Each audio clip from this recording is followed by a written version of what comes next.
Bueno, continuamos ahora en esta cápsula, como lo mencionamos en la cápsula anterior, con la jurisprudencia postacursiana, todavía en el derecho medieval o la ciencia medieval. Y podemos decir que durante el siglo XII y comienzos del siglo XIII, el método exegético de los glosadores había sido adoptado en Francia, tanto por civilistas como por canonistas. Y este método alcanza su madurez con Jacques de Revigny, entre otros Bartolo de Sassoferrato, también Cinio de Pistoia, y la relevancia de la obra de Bartolo en cuanto a la formación de la jurisprudencia moderna merece un comentario más amplio y detallado del que se puede hacer mención, y basta señalar simplemente que Bartolo es el pilar más importante en la creación de la moderna ciencia del derecho. Desde entonces y posiblemente aún en la actualidad, se puede decir nemo jurista nisi sit bartolista, que significa nadie es jurista si no se es bartolista.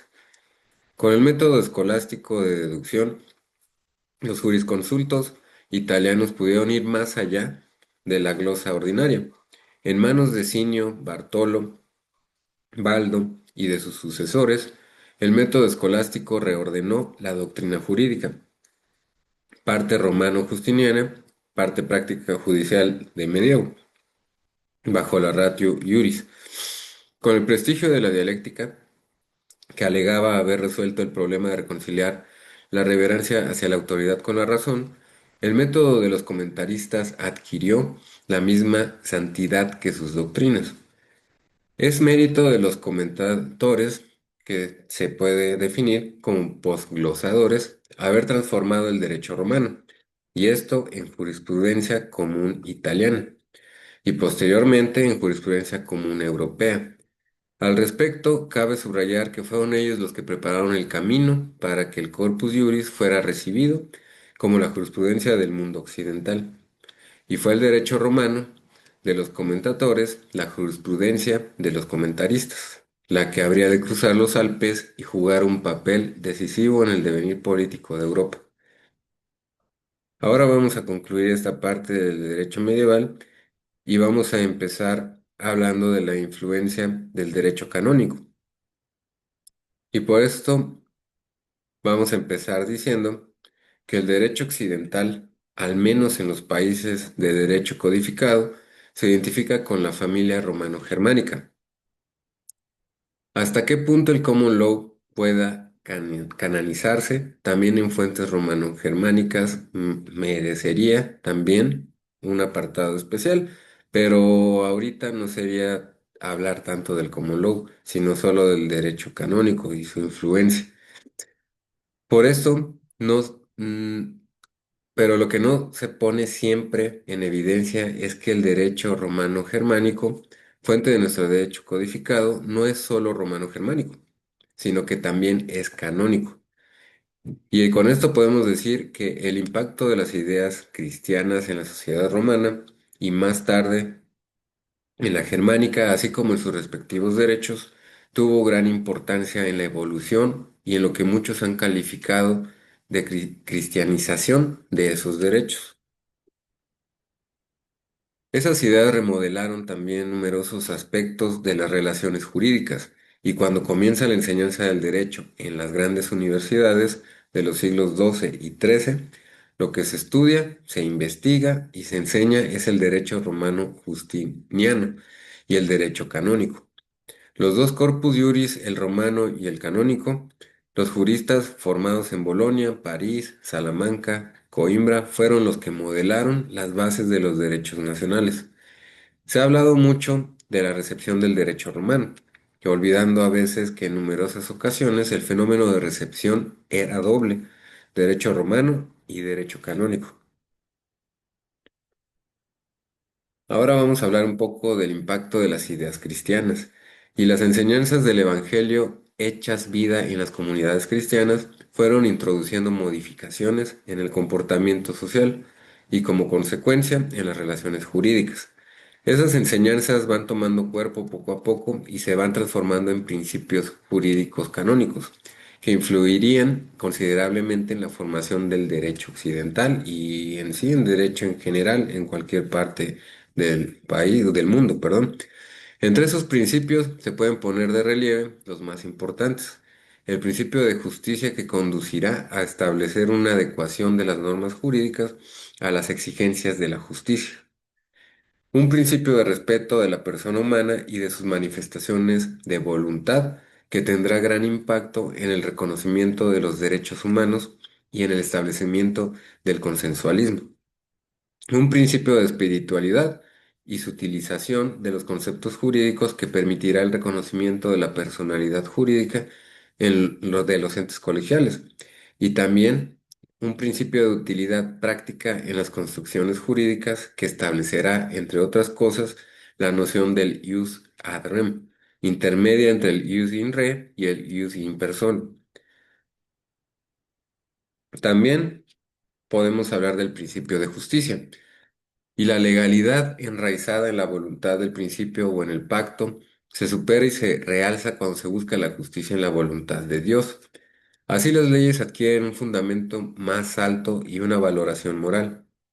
Esa valoración exigida al tiempo de dictar las leyes debe también mantenerse en el momento de su aplicación y conduce a la elaboración de la noción de aequitas canónica que sirvió para atemperar el rigor del derecho positivo medieval, conduciendo a introducir medidas como la prohibición de la usura o la exigencia del justo precio. Cabe señalar, sin detenernos, que en el mundo jurídico anglosajón, los tribunales del equity, con su contribución significativa en el forjar ese derecho, son probablemente la manifestación institucionalizada de la equitas canónica. En la misma línea de la valoración moral, cabe colocar la protección otorgada a la bona fides por la vía del derecho canónico. Se llega a la presunción de la buena fe e incluso a su impacto en el terreno del usucapio, que siendo en derecho romano manifiesta la influencia del canónico para mantener la exigencia de la buena fe durante todo el tiempo de la prescripción. Podemos continuar con el principio de humanidad. Y la consideración de que todo ser humano es hijo de Dios conduce a una humanitas cristiana, que lleva a un reconocimiento jurídico de la dignidad de la persona humana incompatible con importantes aspectos del derecho romano y germánico. A partir de ese principio, se llega a una protección jurídica del nasciturus. La mujer se libera de la antigua manus y los hijos de la patria potestas. Y en derecho penal se exige el acto voluntario y culpable. Y se orientan las penas hacia el bien del delincuente.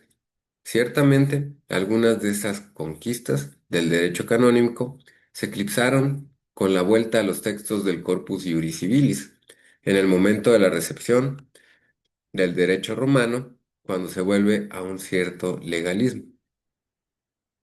Ese mismo principio de humanitas nos ha legado el respeto de la autonomía de la voluntad.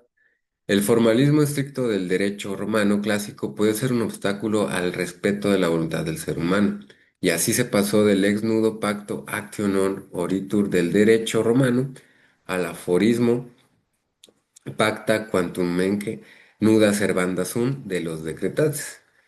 Había nacido el consensualismo que rige todavía la gran mayoría de las relaciones contractuales.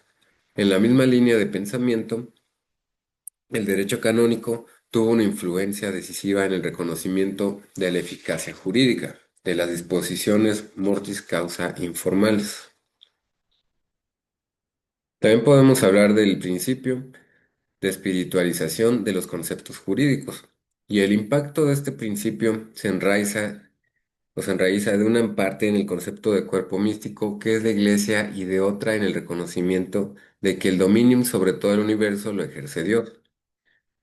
El primer aspecto lleva a la canonística el establecimiento del concepto de la persona jurídica, institucional, distinta de los seres físicos que lo componen, desconocido en derecho romano y en derecho germánico. Ese concepto es recogido por los juristas civiles hasta llegar a conceptualizaciones que aproximan bastante de nuestro derecho de sociedades y corporaciones. Del dominio absoluto que Dios, creador del mundo, ejerce sobre todas las cosas, se llega a través de la canonística a matizar el derecho de propiedad, evitando su abuso. Y también en la posesión, esta noción tiene su impacto, pues conduce a la posibilidad de que la posesión pueda retenerse ánimo solo y se va construyendo con un sentido ético la noción de la justa possessio, que no se pierde cuando es arrebatada por violencia porque se posee la justicia. Dentro de esta orientación idealizadora del derecho se inserta también el desarrollo de la teoría de la representación. Ahora podemos hablar del impacto de la enseñanza del derecho canónico. Por esto, podemos decir que al enseñar paralelamente corpus juris, tanto en maestros como entre estudiantes, se llevaba a cabo una interpretación de los conceptos jurídicos de los dos sistemas. La influencia cristiana y canónica, como se ha señalado anteriormente, juega un papel importante en la remodelación del derecho romano. En esa época, siglos XII y XIII, los derechos nacionales no tenían ni la estructuración científica ni la fuerza de los corpus juris, y además no se enseñaban en las universidades. Como consecuencia, cuando los antiguos estudiantes volvían a sus respectivas naciones y que sus servicios eran contratados por las cortes reales o por señores feudales en el ejercicio de sus actividades profesionales, como juristas, licenciados, aplicaban y empleaban los derechos que habían aprendido. Si nos situamos en el contexto de una sociedad cristiana, no cabe la menor duda de que la enseñanza del derecho canónico que habían ya recibido ejerció una gran influencia que se notaba en la formación de los derechos nacionales.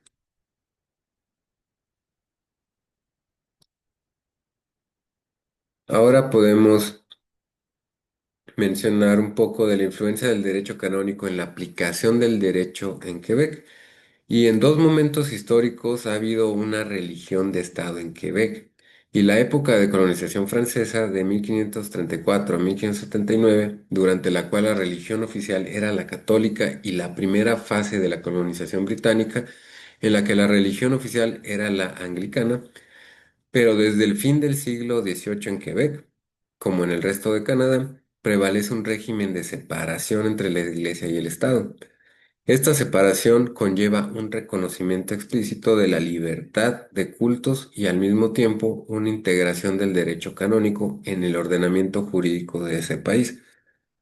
Esa integración no es necesariamente formal. Existe en primer lugar a través del fenómeno que se llama civilización del derecho canónico, pero se encuentra también como integración formal cuando el legislador promulga una ley en la que se traduce disposiciones legislativas del derecho canónico.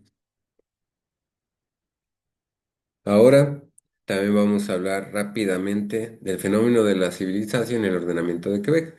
En el mundo del derecho canónico es famosa la teoría de la canonización, que desarrolló el gran maestro Vincenzo de Giudec, y en ella el maestro italiano ponía en evidencia cómo el derecho canónico, y más específicamente el Código de Derecho Canónico de 1917, integraba en su ordenamiento la normativa del derecho de los estados. Ese fenómeno, que él bautizó con el término de canonización, se ha mantenido en el nuevo Código de Derecho Canónico de 1983, en el que se hacen numerosas remisiones de las leyes civiles. De forma general, el Canon 22 se dicta: las leyes civiles a las que remite el derecho de la Iglesia deben observarse en derecho canónico con los mismos efectos, en cuanto no sean contrarias al derecho divino ni se disponga otra cosa en el derecho canónico. Y a lo largo del código, diversos cánones remiten la legislación civil o estatal en materias como el nombramiento del tutor, la adopción, la prescripción, los contratos, las disposiciones mortis causa, la transacción y compromiso arbitral. Ahorita vamos a dejar hasta aquí esta parte de la influencia que fue el derecho canónico, y como vimos también parte en ese país, en Canadá, y específicamente en Quebec. Y vamos a continuar en la siguiente cápsula, ahora sí ya con algunas corrientes filosóficas del derecho. Y por esto ya concluiríamos esta parte de historia y recapitular un poco lo que ya hemos conocido, lo que conocemos, los conocimientos que tenemos para poder concluir esta cápsula.